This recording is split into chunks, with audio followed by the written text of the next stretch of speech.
Now we have a delicious hot sopas, especially for the rainy days that is happening now.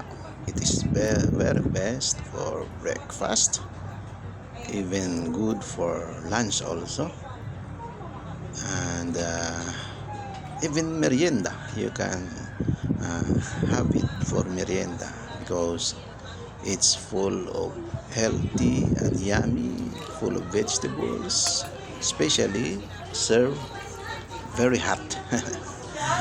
It's a family favorites, and also it's good for the overall wellness of our physical build.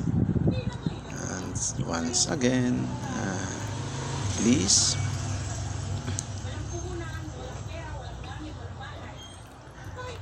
have your comments, reactions, share and follow my videos.